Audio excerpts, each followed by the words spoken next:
She bolted, her long black hair streaming out behind her. Thunder rumbled, the scent of a summer storm on the wind.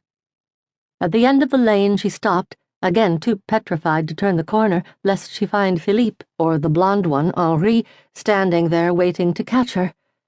She kept thinking how her ex-governess always said something like this would happen to her if she didn't mend her wild ways, stop acting so bold.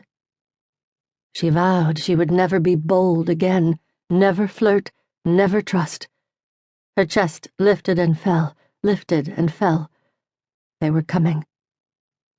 She knew she could not remain where she was for more than a few seconds longer. "I am trapped. There is no way out of this." And then there came another voice, barely audible, a ghostly whisper. "Princesa." The single word seemed to rise from the earth, or to slip out of the very air. She nearly sobbed aloud to hear it, wanting with all her heart to believe it was not her panicked brain playing tricks on her. Only one person called her by that name, the Spanish version of her proper Italian title, Principessa.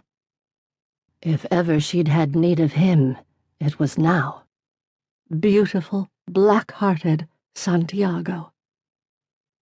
He alone could have saved her from this nightmarish game, but he was far away on the king's business, intelligence gathering and protecting the ambassador in Moscow, where the new alliance against Napoleon was being formed. Darius Santiago was an insolent, arrogant heathen, of course, but he did not know the meaning of fear, and she quite believed he could do anything. She had not seen him in nearly a year, but he was always lingering near the outskirts of her heart, with his arrogant smirk and his coal-black eyes, as though watching her from across the miles by some occult vision. "I grow weary of this chase, ma belle," Henri warned.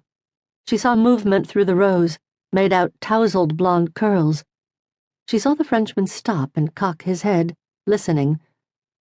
Wide-eyed, both hands pressed to her mouth to silence her ragged panting, Serafina began backing away.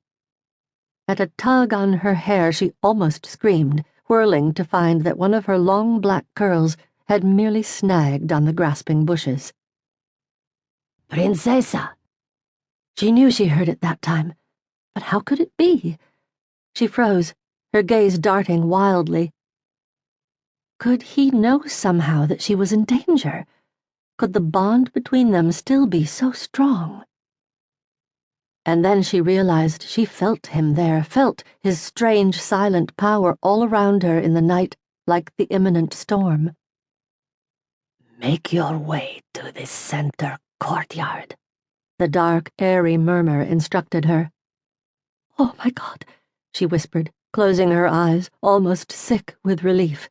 He had come. Of course he had come.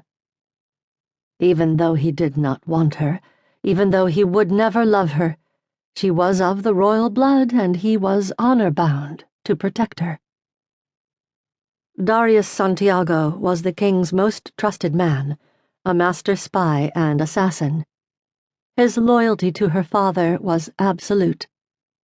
If ever there was dark work to be done protecting the kingdom and the royal family of the small Italian island kingdom Ascension, Darius was there to shoulder it without complaint.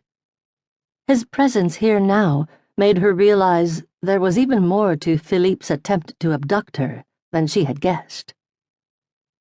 She lowered both hands from her mouth to her sides. Her chest still heaved with each breath, but she lifted her chin, awaiting Darius's instructions. "Go to the courtyard, Your Highness. Hurry." "Where are you?" she breathed, trembling. "Help me." "I am near, but I cannot get to you." "Please help me," she choked, stifling a sob. "Shh," he whispered. "Go to the inner courtyard."